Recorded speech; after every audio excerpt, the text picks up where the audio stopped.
But right now, I want to talk about personal qualifications. The vice president is often the last voice the president hears before making consequential decisions. We want to ask you about your leadership qualities. Governor Walz, you said you were in Hong Kong during the deadly Tiananmen Square protests in the spring of 1989. But Minnesota Public Radio and other media outlets are reporting that you actually didn't travel to Asia until August of that year. Can you explain that discrepancy? Yeah, well, and to the folks out there who didn't get at the top of this, look, I grew up in small rural Nebraska, town of 400, town that you rode your bike with your buddies till the streetlights come on, and I'm proud of that service.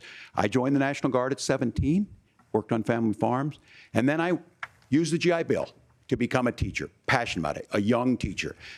My first year out, I got the opportunity in the summer of '89 to travel to China. 35 years ago, be able to do that. I came back home and then started a program to take young people there. We would take basketball teams, we would take baseball teams, we would take dancers, and we would go back and forth to China. The issue for that was to try and learn. Now, look, my community knows who I am. They saw where I was at. Look, I will be the first to tell you, I have poured my heart into my community. I've tried to do the best I can, but I've not been perfect. And I'm a knucklehead at times, but it's always been about that. Those same people elected me to Congress for 12 years.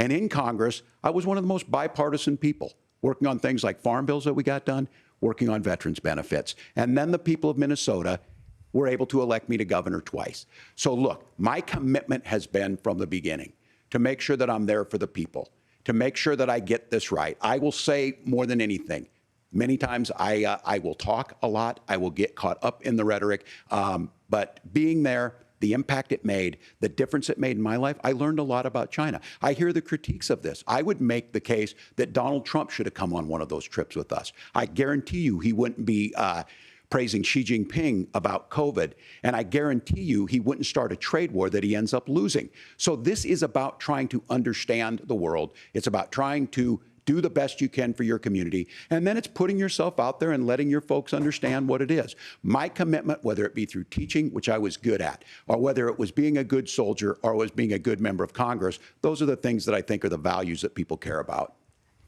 Governor, just to follow up on that, the question was, can you explain the discrepancy? All I said on this was I got there that summer and misspoke on this. So I will just, that's what I've said. So I was in Hong Kong and China during the democracy protests went in. And from that, I learned a lot of what needed to be in governance. Thank you, Governor. Senator Vance, in 2016, you called your running mate, Donald Trump, unfit for the nation's highest office, and you said he could be America's Hitler.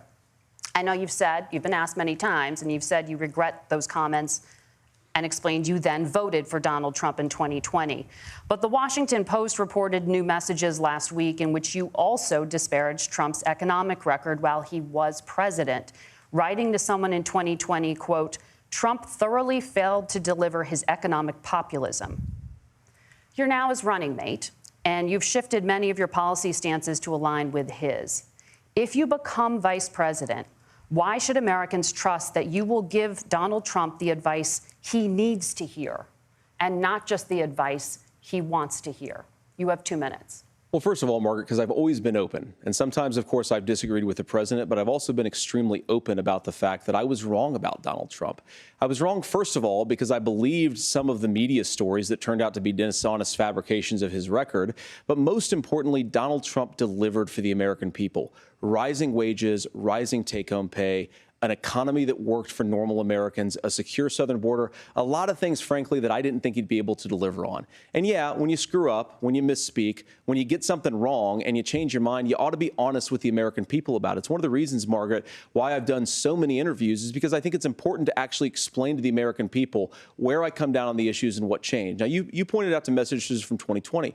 Margaret, I've been extremely consistent that I think there were a lot of things that we could have done better in the Trump administration the first round if Congress was doing its job. I strongly believe, and I've been a United States Senator, that Congress is not just a high-class debating society. It's not just a forum for senators and congressmen to whine about problems. It's a forum to govern. So there were a lot of things on the border, on tariffs, for example, where I think that we could have done so much more if the Republican Congress and the Democrats in Congress had been a little bit better about how they govern the country. They were so obsessed with impeaching Donald Trump, they couldn't actually govern. And I want to talk about this tariff issue in particular, Margaret, because Tim just accused this of being a national sales tax.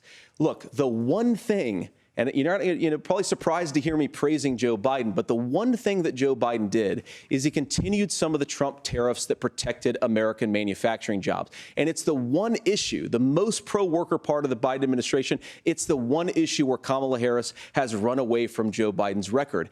Think about this. If you're trying to employ slave laborers in China at $3 a day, you're going to do that and undercut the wages of American workers unless our country stands up for itself and says, you're not accessing our markets unless you're paying middle-class Americans a fair wage. Senator, your time is up.